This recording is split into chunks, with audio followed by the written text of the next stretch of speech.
Hi there, everybody. It's another edition of Lockdown Lectures, looking at 2,000 years of Jesus in Africa. And I'm back in overalls today. I think I probably need to explain the overalls. The overalls are my equivalent of clerical dress, because before the lockdown that's come as a result of the coronavirus, I guess my core ministry would have been painting pictures in public, doing puppet shows, interacting with people around the parables and the gospel stories. Now that's been taken away from me, and in my frustration, I am doing these lectures because that's another string to my bow. I am an academic as well. But it's not my heartland. My heartland is interacting with people around the stories of the gospel. And I guess that leads into this whole thing of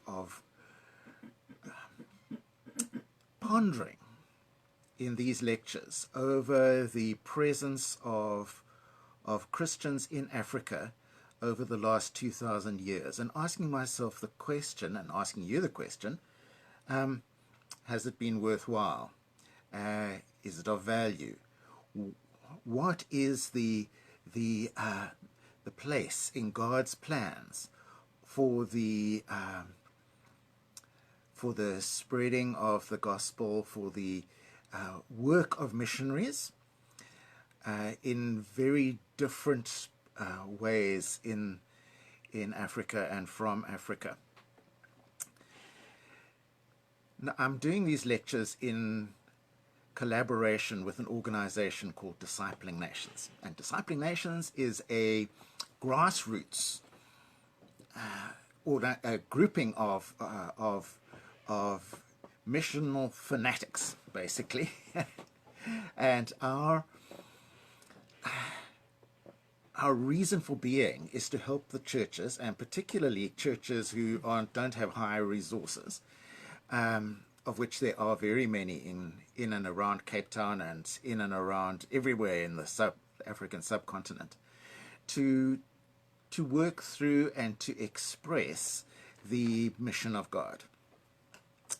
With that, we dive into my last subsection of my fourth lecture, 4D this is, looking at mission agencies and agents.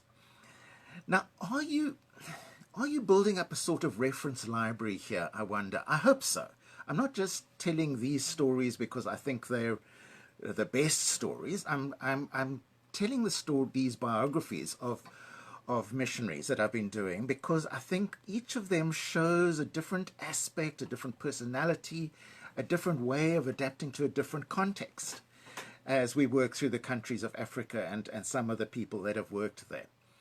And are you building up a sort of reference library? William Carey, George Schmidt, Lilias Trotter, C.T. Studd, and then from yesterday, Krapf and Quallard and Booth and Viha. What sort of missionary would you admire? What sort of missionary might you want to avoid? Let's get down to today. We're looking at African missionary alphabet. I'm going to change to my slides here at this point. Right. And we finish off with Uganda. I was going to finish off with Zambia, but I had to do some trimming to stay in time. Uganda, wonderful country, where they are more than bananas, I understand. Much more than bananas. Beautiful people, many, many different cultural groups, a history of pain and sorrow, and a burgeoning church. We're going to look at medical missionaries today because I think they're an important class of the sort of missionary that came to Africa during the colonial period. And we're going to look at Sir Albert and Lady Catherine Ruskin Cook.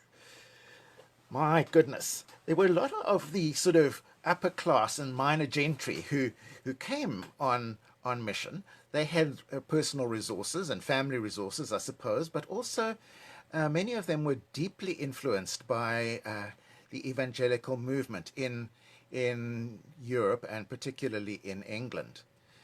Now, this bloke was born in Hampstead in England, and he was a missionary doctor with the CMS. We're going to see a lot about the CMS, that's Church Missionary Society today. And in 1896, he came to Uganda and founded the hospital at Mengo in 1897. And in 1900, he married a formidable woman called Catherine. There she is. Catherine believed in empowermental education. She noticed that women were dying in childbirth, so she founded a school for midwives.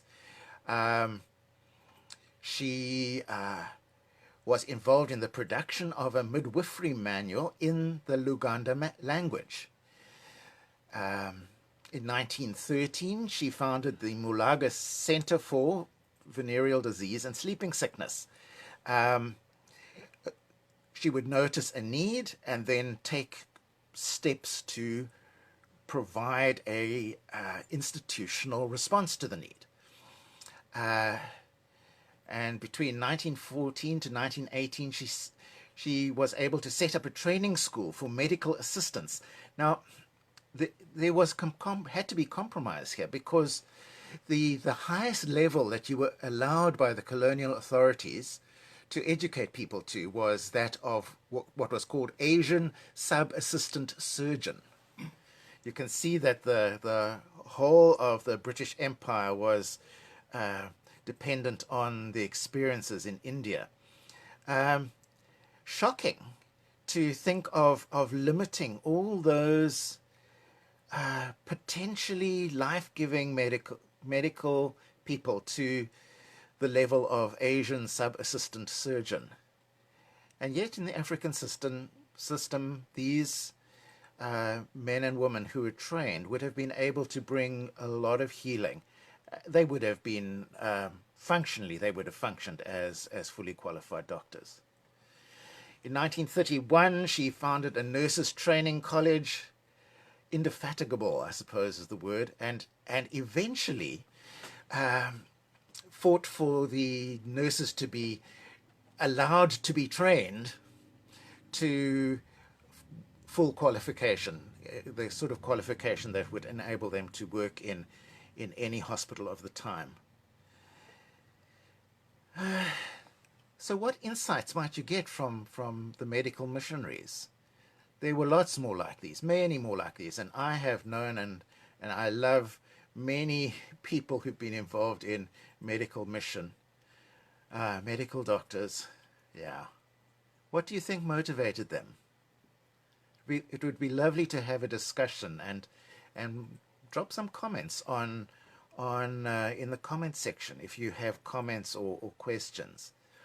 Is there something about them that stands as a signpost, perhaps, for using the expertise derived from a privileged education? I think there's lots to that's helpful here. But we need to move on because just as in the, oh dear, that doesn't catch the title there. Just as in Sunday school, we don't get told some of the darker stories of the Bible, and yet those stories are so important. We need to realize that there was a dark side to colonial era mission. And I'm depending on on this material, on the source for this material, depending on Laman Saneh in his book Translating the Message, he's done some scrupulous and very helpful research. Right, not Darth Vader, but some pretty dark stuff. And we're going to go to the Niger Delta, massive area of Africa where so many cultures mingle together, where so much of the beating heart of Africa is situated. And we're going to look at the sad story of Samuel Ajayi Crowther, a story that I've called Give ... and Take. Now, let's start with Henry Venn. Henry Venn was the secretary of the CMS, the Church Missionary Society, a very influential missionary organization in England. And he had developed a plan for the African churches. Spot the problems that they crop up. And his plan was what he called the euthanasia of a mission, which was a very shocking thing to say, but what he meant was that euthanasia of a mission takes place when a missionary, surrounded by well-trained native congregations, under native pastors, is able to resign all pastoral work into their hands. As patronizing as this sounds, it was actually a move in the right direction. Yes, new churches should be independent. Christians should grow up into pastoral responsibility in their own cultural context and take full responsibility. Yeah, we can agree with this now, but it was revolutionary talk back in the 1800s. And there was a lot of movement towards Venn's vision, very encouraging movement. It seemed like this was a good plan. In 1841, the CMS had started a mission to the Niger Delta, and they had, we'll talk a bit more about him, but they'd identified a very likely young man called Samuel Crowther, and they ordained him as bishop because of his outstanding leadership qualities.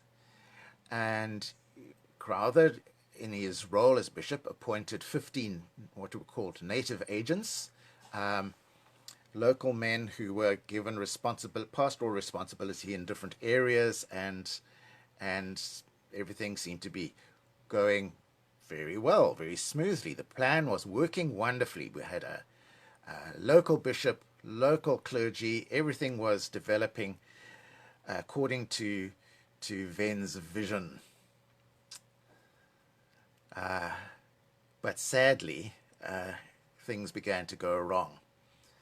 In 1875, one of those 15 native agents, William John, was accused of immorality. It's almost certain that he did take a second wife or something. I forget exactly what the details were. So it was definitely a pastoral issue, but it blew up. There was a sort of panic in the UK. The mission agency went into a spin, and they sent out this guy. This isn't actually his picture. I couldn't find a picture of the Reverend J.B. Wood, but I put this picture in as a representative picture. If I was casting this as a movie, I think he'd make a good actor to act the Reverend J.B. Wood. And he was sent out basically as a spy. And he was sent out ostensibly to take part in a finance committee meeting discussing budget stuff in Lagos. Samuel Crowther, as bishop, was the chair, and the Reverend J.B. Wood was elected as secretary. But he was there on a hidden mission, and he sent a secret report back, having talked secretly, well, having talked with people without revealing what he was there for. Um, and his report was basically that Africans were unfit to govern their own church. Uh, Shocking and embarrassing from our point of view, but was regarded by the authorities of the CMS as perfectly acceptable. Now, the man in the picture, Samuel Crowther, he's a noted translator. He'd been captured as a slave as a child, and was a teenager. I'm not sure how old he was.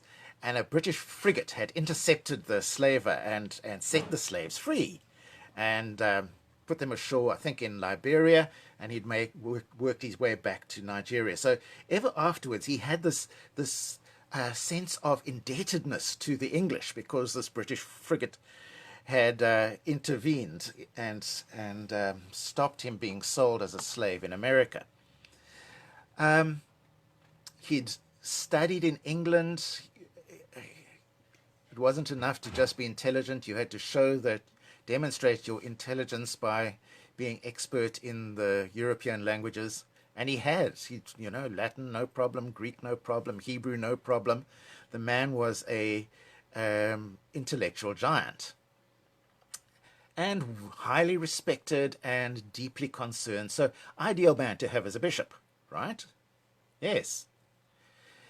But this is another representative picture because I couldn't get a photograph of Reverend Eden, but it portrays what I feel about him. And if I had to cast this as a movie, I'd choose him. The CMS decided to establish an anti-corruption commission, and the bishop Crowther, Ajayi Crowther, was the chairman because he was the bishop. And this guy, Reverend Eden, was sent along to be the secretary. And it seems as though that's where influential subversives got placed. Eden went over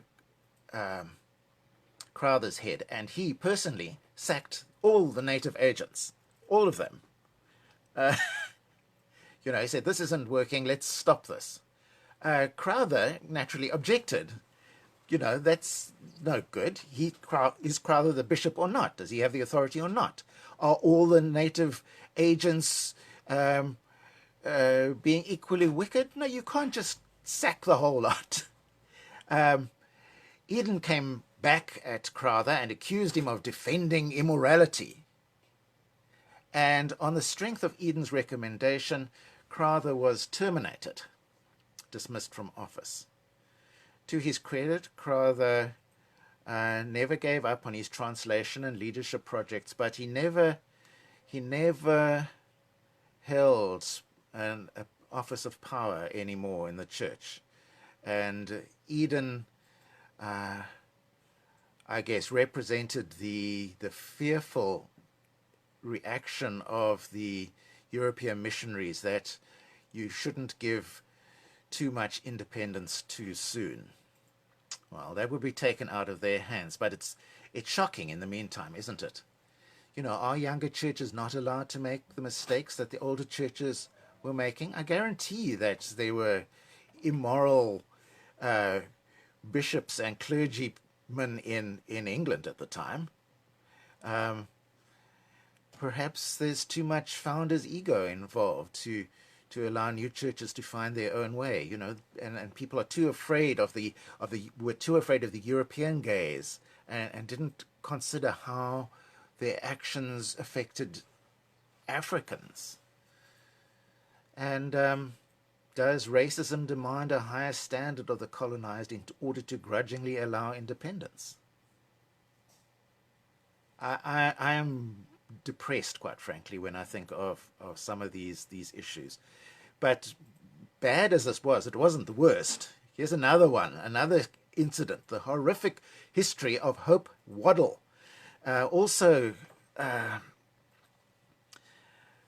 researched by Laman Sané and worth a read. These are just representative as well. There were many incidents like this. And I need to point these out in order to balance the largely positive, and I am largely positive about the missionaries of this time. I have a lot of affection for the missionaries, but some of them were right. Oh, I was going to use a bad word there. Like this effete. Hope Waddell was a Presbyterian missionary. Let me move on from my own personal feelings. This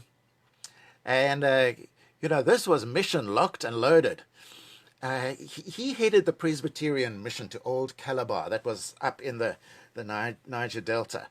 And he demanded protection from the Royal Navy, and the Royal Navy said yes, they'd back him up. And it was obviously one of these situations where the Admiralty wanted a reliable European on site to keep the natives in check. Anyway. Now, part of Old Calabar was a place called Creek Town. It was on the river. It was a trading center. And the king of Creek Town was King Eo Honesty II. Obviously a dynasty that had passed down from at least his father. I'm not sure how far back the dynasty ran, but he was the king of Creek Town.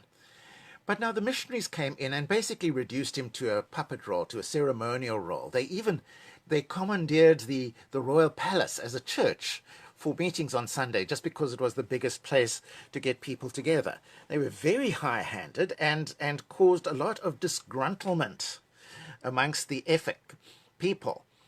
Now the Efik people became, as they say in the research, became uncooperative with the missionaries. So Waddell appealed to the British consul. The consul appealed to the Admiralty, who dispatched the HMS Antelope, which was basically a steam paddle-driven gunship. And the naval gunners razed Creek Town. They blasted it out of existence. The palace, the buildings, the markets, they just destroyed everything. And after that, of course, the missionaries got a lot of cooperation from the local people, because they said, if you don't do what we say, we're going to bring the gunboat back. And in fact, the gunboat did come back, and a couple of officers in a landing party rounded up the local chiefs and threatened them with Queen Victoria's extreme displeasure if they did not cooperate fully with the missionaries in everything the missionaries wanted. It led to a complete crumbling of the Efik culture, and I am not only embarrassed by this story, but ashamed. Because where's the mission of Jesus here?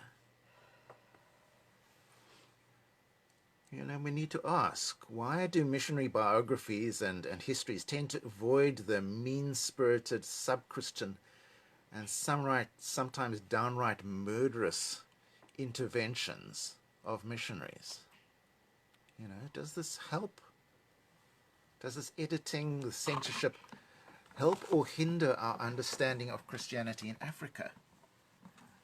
I think we need to have this perspective, because in some ways Christianity spread in Africa as well as it has, in spite of the viciousness of the missionaries. There's a lot of ambivalence here, and I think as adult readers of history, we need to hold both the good and the bad together as we evaluate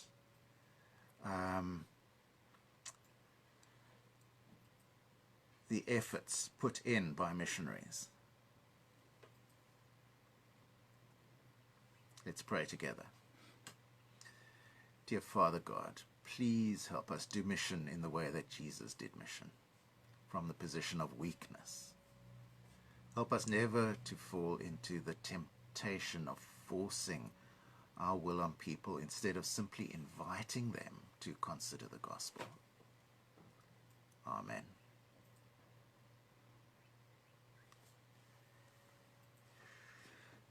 I find this difficult, guys. But I feel that I need to say this because it's not being said in many of the treatments of Christianity in Africa. Not all, but many. And if this is valuable, how are you going to pass it on? How? I'm always interested in what next. I can send you my materials, but you can find all this stuff online. It's readily available online. I've done all my research online with a bit of library research as well. Click like and ask questions, make comments. I'll answer your comments if you make comments, and try and answer your questions. And perhaps after lockdown has passed, you can invite Discipling Nations to run this course or other courses that we have to help your church interact with the idea of God's mission in Africa and in the world. I have one more thing at the end of this lecture. Tomorrow I'm going to be looking at an analysis of a movie that had Jeremy Irons and Robert De Niro in, called The Mission. And it would be really helpful if you could see this movie. It's set in South America, but the mission issues are very transferable. And I think it's an important piece of cinematography. It's called The Mission. Try and find it. I don't know. I've got a CD that I used to use in my classes. A DVD. I'm a dinosaur. Think about that movie in the light of what we've done. Are there any surprises, things that you agree with, anything that inspires you, anything that depresses you? And is there anything in the movie that's maybe a whitewashing or or something left out? It's always important to ask what's been left out. That's it for today. In the meantime, stay soapy.